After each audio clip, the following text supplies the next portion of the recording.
Damp and mould is usually caused by a buildup of condensation inside a building. A high percentage of homes in the UK experience it.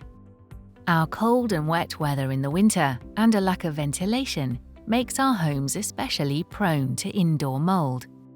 Occasionally, it might be caused by a structural problem, which would need building work to resolve it, but in most cases, it's because of the lack of good ventilation.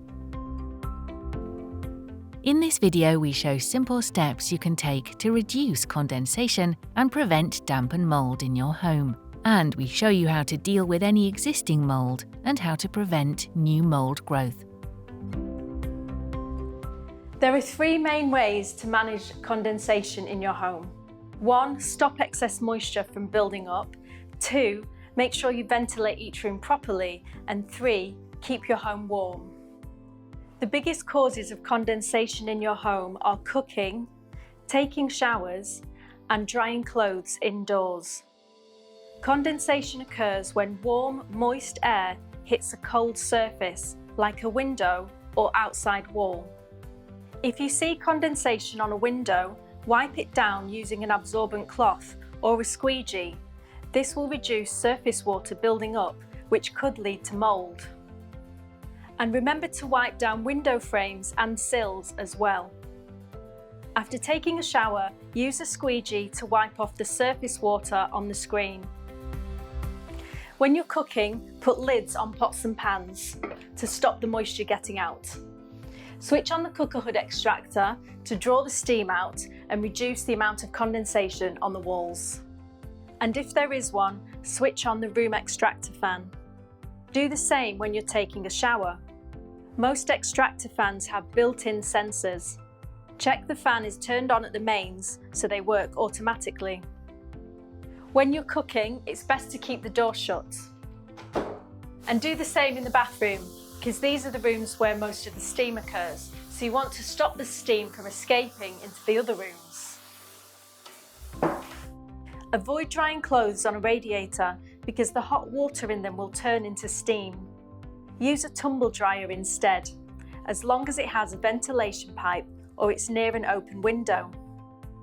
Or hang them on a clothes horse instead, but remember to ventilate the room. Airflow reduces condensation.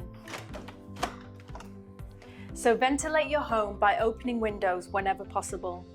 And if you have them, open the trickle vents in the windows. They don't let much cold into the room, and they can help reduce the chances of it getting damp. And remember, a damp room can result in mould occurring. Finally, leave space between furniture and walls for air to circulate. And avoid overfilling cupboards because it may prevent air circulating properly and can cause damp build-up. When your home is warmer, condensation is less likely to occur. When the weather is cold or wet, maintaining a moderate heat throughout the home is more effective than short bursts of high heat. If you don't have heating in every room, open the doors to cold rooms to let the heat in from the rest of your home. If you don't follow those necessary steps to deal with condensation, mould could occur. We've painted this wall with fake mould to show you what could happen. Mould is the result of a fungi infection. It has a black or green appearance and can sometimes be slimy. If you leave it untreated, it could release toxins into the air, which may affect your health.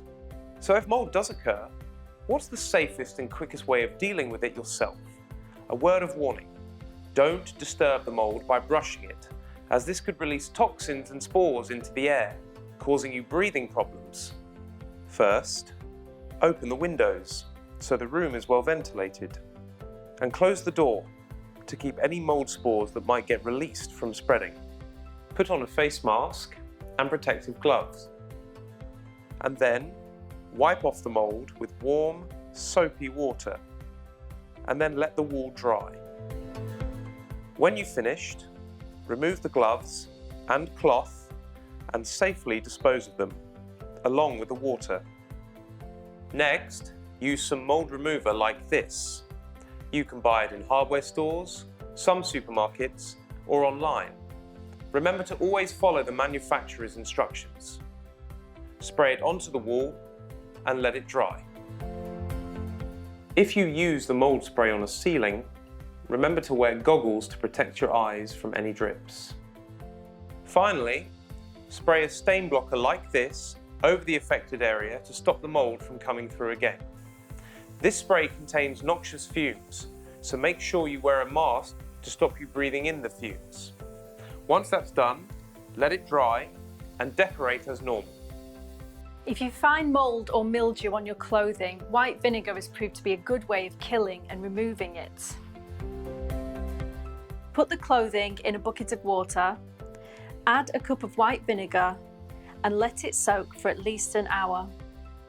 Then load the clothing into your washing machine with your regular detergent and wash it at the hottest temperature. If you're finding it hard to prevent condensation and damp, ask your family or friends if they're able to give you a hand. The Care and Repair Handy service carries out small home repairs for a small fee for Camden tenants who otherwise would struggle to get them done on their own. Phone on 0203 884 0468. The service can be accessed by any Camden resident who is over 65 or by those who are disabled or vulnerable. Email camdenhia@mtvh.co.uk to access this service directly. If you have any concerns about damp or mould in your home, please get in touch with us. We have a dedicated team to support you. Contact Camden Housing Repairs through our website and web chat at camden.gov.uk/housing-repairs or by WhatsApp or text message on 07360 277 909 or call 020 7974 4444, available 24/7 if it's an emergency. We hope you found this video helpful. There are other types of support that Camden offers, including cost of living and heating advice. For more details, visit our website or call 020 7974 4444.